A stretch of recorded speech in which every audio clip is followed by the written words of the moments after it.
Here are other wonderful speakers. Let us begin with Pam Jacobs. 2 years ago, I had the privilege of being on the search committee for the new director of the New Jersey Coalition to End Domestic Violence. And there I met Pam Jacobs, who in her 2 years leading the coalition has far exceeded all of our original expectations. Her wisdom, her experience, and her leadership skills have moved the lead domestic violence organization for this state into greater visibility and impact across all of New Jersey. Pam is an attorney, an advocate, a speaker, and an author who has served in the domestic violence and sexual assault field for over 17 years. She has been an extraordinary force for good during the pandemic, and I am very honored that she's speaking with us this morning. Pam? Thank you so much, Esther. It's an honor to be here with you today and to be here with everyone and hear the phenomenal speakers. And thank you so much, Susie. I will absolutely be brief because I know now everyone is hungry and eager to get to their breakfast, but I'm grateful to be here with you. As Esther said, I've had the honor of serving as the director of the New Jersey Coalition to End Domestic Violence for these past 2 years and have been in the work for almost 20 years now, although it truly feels like I've been in the work to end domestic and sexual violence my entire life. I work with an incredible team at the coalition, some of whom I know are here joining us today, and as well as amazing advocates all across the state. The New Jersey Coalition to End Domestic Violence is a network of 30 direct service programs all across the state of New Jersey who provide a myriad of services to survivors and their children, and also children who are survivors themselves, including the program Project S.A.R.A.H. And I've had the honor again of working alongside Esther, who is the chair of our board of directors at the coalition, and also to get to know a bit more about Project S.A.R.A.H. and the services that they provide. So I've served in many different roles in this work as an immigration attorney, a court advocate, a consultant with the military. My partner's military career brought us here to New Jersey 2 years ago and brought me to NJCDV, which I'm very grateful for. But long before I ever became an advocate or an attorney or started my career, I was a young girl who was being abused at home by my grandfather, and I never told anyone. Many people ask if I didn't tell because I was afraid, and that was certainly part of it, but ultimately I didn't tell because I had no one to tell. And I had also been led to believe by my grandfather that if I told anyone, my story wouldn't matter. I believed that I didn't matter. So when I eventually started my first career in this field, thinking that it was just a job, and have since discovered that it's much more than a job. It's part of who I am. But at that time, many years ago, I thought that being an advocate meant helping people get restraining orders, helping them find access to shelter and safe housing. And I've learned that that's, of course, an important part of what an advocate does, but that's not who an advocate is. An advocate's true superpower is empathy, the ability to bear witness to someone's story, to sit with them at their deepest moment of pain, and to help them know that they matter. An advocate is someone who's there, who gives people someone to tell, and then walks beside them for the next step, and then the next, and then the next. So as we're here today honoring so many incredible people, and of course honoring survivors, I want to ensure that we're also honoring the advocates who are on the front line of this work, including the incredible team of Project S.A.R.A.H. This ability to have empathy and to be with people in their moment of pain is even more critical now that this current pandemic has forced victims further into isolation, has emboldened abusers, and often, unfortunately, increased their use of power and control against victims and their families. We've heard stories of abusers doing things like hiding masks from victims so that they can't go into stores. Purposely exposing victims and children to the illness. Many things that I know are difficult to think about, and I certainly don't want to go too far down that path and ruin the beautiful moment that we've gotten started today. But if we all just allow ourselves for a moment to think about and imagine what it must be like to be at home now with someone who is making home not a safe place to be. And I'm sure that we've all read stories, heard stories about the increased danger to domestic violence victims at this time, and of course, they're true. We're all staying home to be safe from the virus, but we know the home is not a safe space for everyone. In some areas, we're seeing a spike in domestic violence calls, but what's even more terrifying for all of us in this work is that in many areas, we're not yet seeing a spike. In fact, calls to law enforcement over the past several weeks have gone down in most areas. Calls to domestic violence programs and hotlines have oftentimes gone down, as have calls related to child abuse. And of course, we know that that is not because abuse is not occurring. It's because it's far more difficult for victims to reach out for help. And often they don't yet know that there's someone who they can tell. So it's important that we're here to honor advocates, honor survivors, and also raise awareness for victims, for survivors, for anyone who feels unsafe at home, that there absolutely is someone there to listen and to provide support. The truth is that we all know someone very close to us who's being abused. Not in the past, not in the future, but who currently is being abused. Could be a neighbor, a coworker, someone who your children play with, their children play with their children. We all know someone. And it's incredibly important that when they have the opportunity to reach out for help, whether that's just getting to the grocery store and they're able to make a quick call or send an email, that there's someone on the other end of that call, someone who's answering that email, who can be there for them, who can, again, bear witness to their story and help them through the next steps. So programs such as Project S.A.R.A.H are doing exactly that every day, and have been since the beginning of the program, but have been doing so throughout this entire crisis. They've shown remarkable commitment and resilience during this time. For these past 8 weeks or 30 years or however long we've been in this stay-at-home order, advocates have been working harder than ever to meet the needs of survivors. They've quickly adjusted to provide services remotely. So this is our new normal for so many of us, not only for fun Zoom encounters, but also to provide critical life-saving services like safety planning and counseling. They've quickly adjusted to this need. They've heard what survivors truly need, and they've made it happen. They've answered calls in the middle of the night. Again, they've heard stories that are far more painful now than ever before. Stories that now have added layers of possibly unemployment, addiction, further isolation, health concerns, and multiple layers of trauma and fear. And Project S.A.R.A.H has been here for those victims and families every step of the way. Of course, they're not only working to stop abuse after it happens, but as you saw in that introduction video, and hopefully you're familiar with, they're also working to stop abuse before it starts by offering education on healthy relationships, coping strategies, respect, safety, all of the things that we know will actually work to reduce the rate of violence and actually stop violence, both domestic violence and sexual abuse, before it ever happens. I've heard people say that they'll get involved in this work as soon as this crisis is over, but we can't wait until the crisis is over, because the crisis for women and children and some men is happening at home right now, and advocates are responding to that crisis right now. Advocates are often putting themselves in danger to ensure that victims have access to the services and the safety that they need, and providing people with things that we often take for granted, like food and a safe home and someone who they can talk to.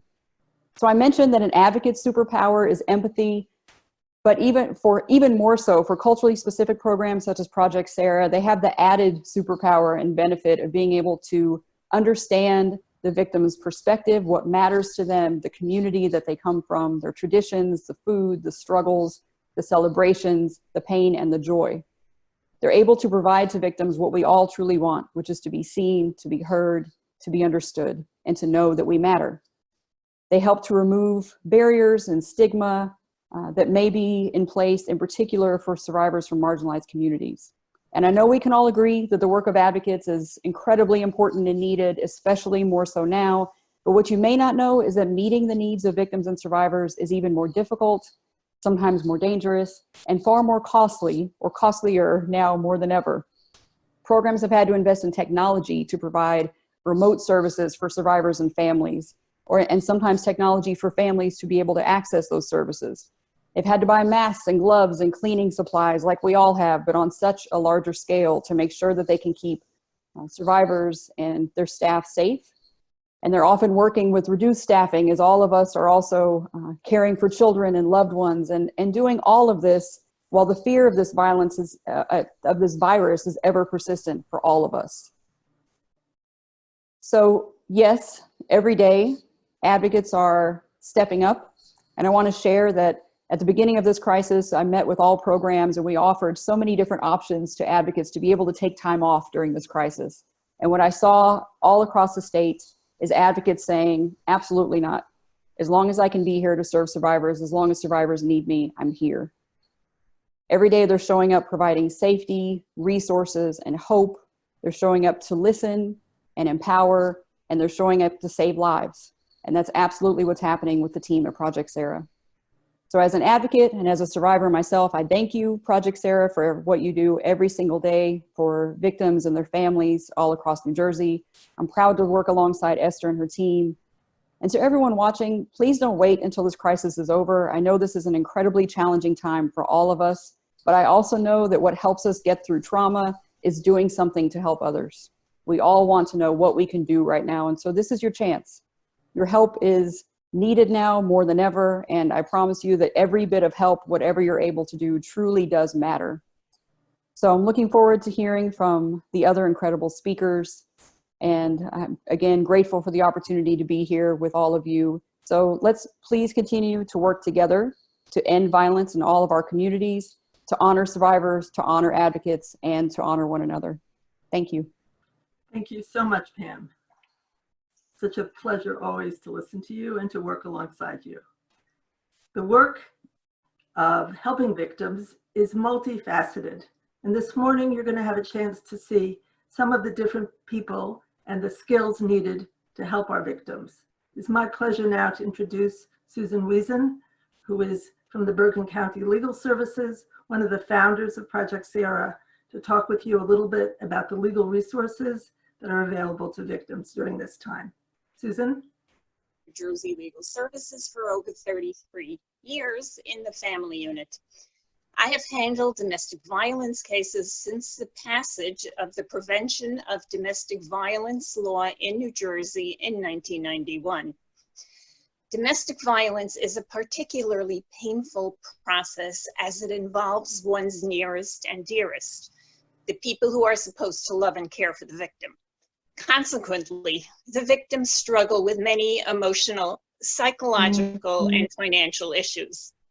I would like to stress the importance of legal representation in domestic violence cases. Victims of domestic violence do not understand the legal procedures that must be followed. First, they must obtain a temporary restraining order. There are many delicate custodial and parental issues that need to be determined. After trial, a final restraining order is issued. Legal representation often is the decisive factor to provide them with financial, punitive, and custodial relief that they seek. The pandemic, with its shelter-in-place provisions, has dramatically increased the incidence of domestic violence. This has brought with it an ever-increasing need for legal representation and counsel. Project S.A.R.A.H is an essential bridge between victims and legal services. Project S.A.R.A.H helps victims understand that they are not alone, that the police, the courts, and attorneys are all operational and available to them. Project S.A.R.A.H has the resources to guide them on this journey to safety for them and for their families.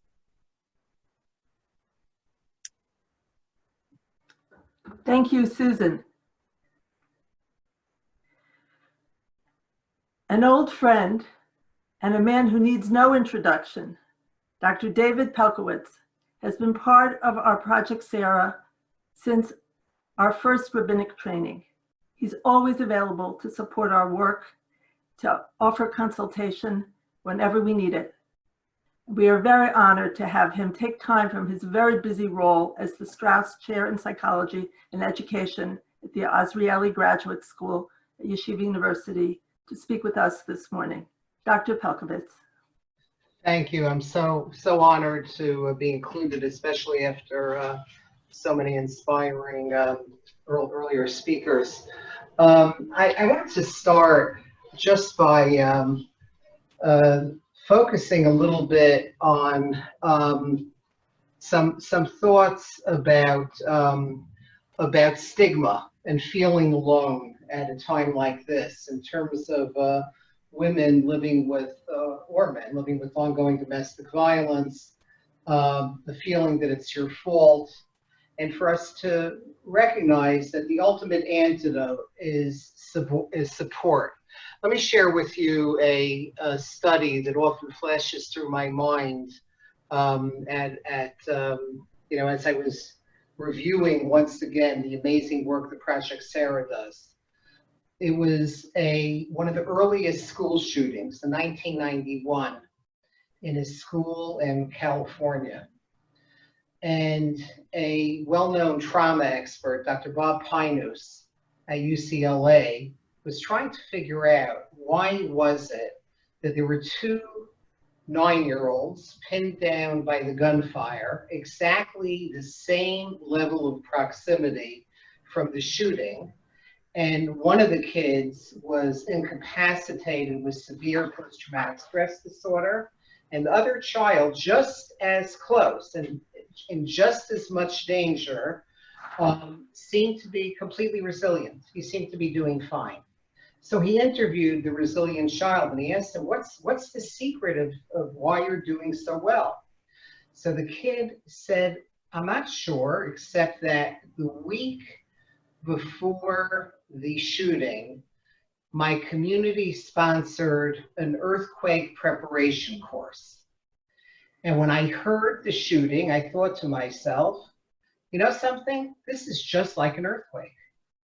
And I immediately, you know, dove for cover. I did exactly what they told me to do during an earthquake, and I knew I'd be fine. Now, in fact, he wasn't any safer than the child next to him, but he believed he was safer. He believed that the community had protected him, and that's exactly what Project S.A.R.A.H is all about.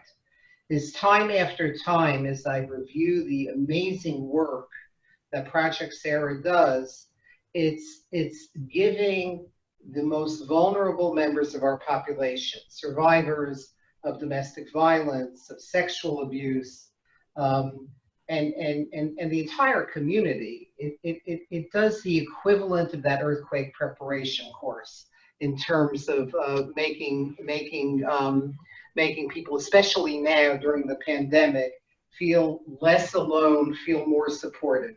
You know, a study that often flashes through my head is the study of analgesia as a source of support. So this is the study that many of you may have heard about, where they take people who are going through a painful medical procedure. So let's say you have a man holding his wife's hand when she's having a painful medical procedure for the treatment of, let's say, cancer. And as he holds her hand, her pain level will go down. But then what the researchers find, let's say the husband and wife, as the treatments go on, they stop getting along so well. And they start fighting. Understandably, the analgesic effect will no longer help. All the hand-holding in the world will do nothing.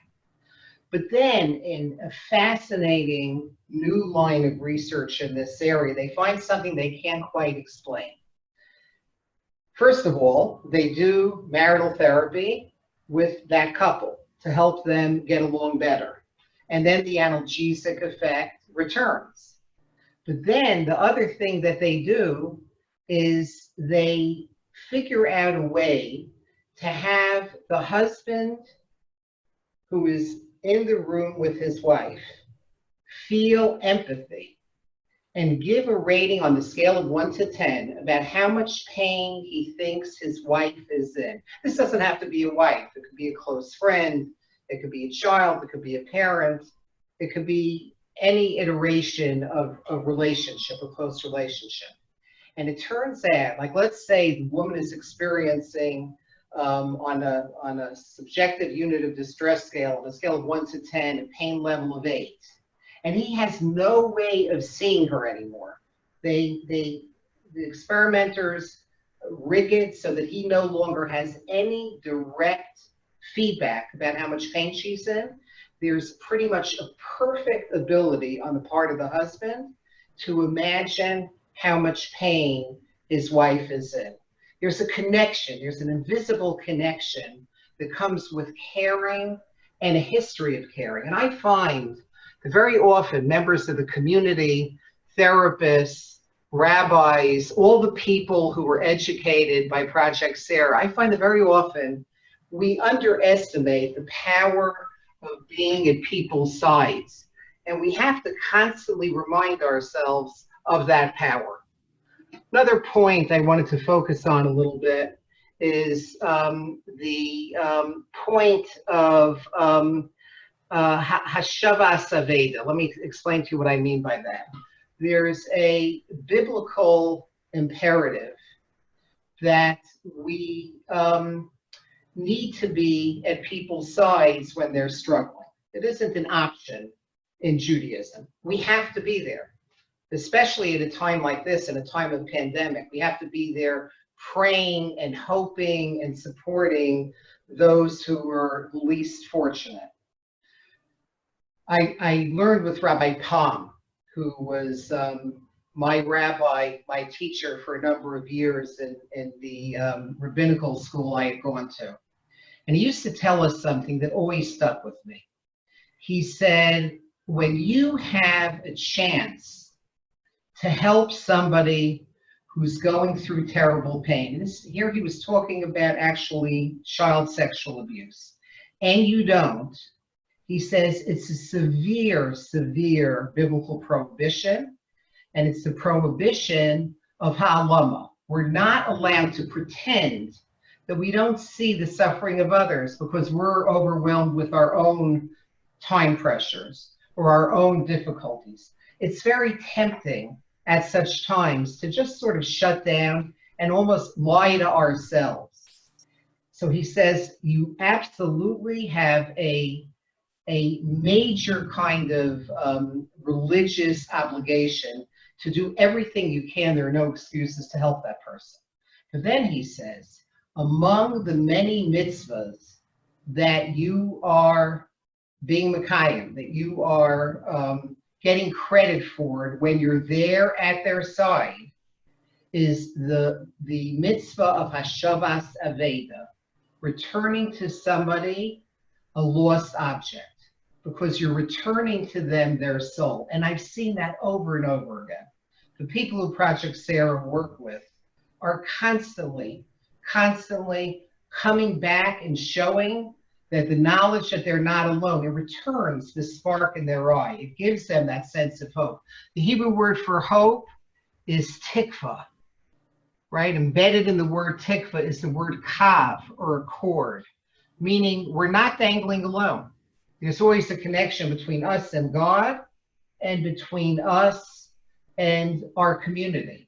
And that's exactly what the hope that Project S.A.R.A.H does for everybody. Let me end with a story. A number of years ago, I was talking to an 8th grade Judaic studies teacher, and he told me that his custom every year is he tracks the 5 students in the 8th grade class he teaches who are most at risk. He tracks them very carefully. And he knows which ones are struggling with abuse, or struggling with families where parents have psychiatric illness, or struggling with other kind of illness. And every year in September, just before the new school year starts, he sends out birthday cards to every one of his former students who were most at risk. So it's 5 cards, 5 stamped cards that he mails. He says it takes him no time at all. And he just writes in the card, just letting you know that I'm thinking of you. And he mails them out. And one day, he gets a call from one of his students who he had taught 15 years earlier. And the student says, Rabbi, I just want to tell you that you saved a life last night. He said, what did you do? What do you mean? He said, you sent me a card every year on my birthday for the last 15 years. And in it you say, look, I remember the tough time you had, but remember you're not alone. Here's my cell number. You could call me anytime. I'm always here. And he said, last night I had it.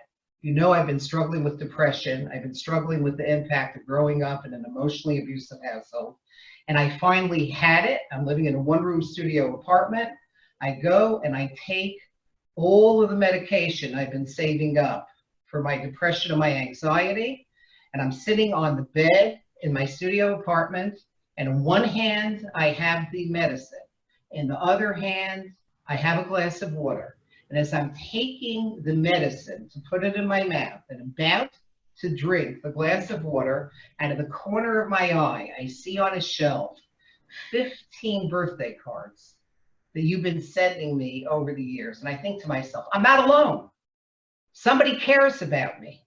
And I ran to the bathroom. I flushed the fills down the toilet. And he said, Rabbi, I'm taking a solemn oath. I will never, ever do that again. That's what Project S.A.R.A.H does. Project S.A.R.A.H is there at people's side. Project S.A.R.A.H is an organization that more than just about any other organization I know doing this kind of work is consistently at people's sides. And we're all, in many ways, by being there at people's sides, probably helping ourselves just as much, helping our immune functioning by doing chesed, and in a very real way, helping ourselves come to a place of giving that tikva, presenting that cord of hope in a way that is literally life-saving. Thank you very much, Dr. Pelcovitz. As always, you provide a cord for us of tikva. So thank you for taking time to be with us this morning.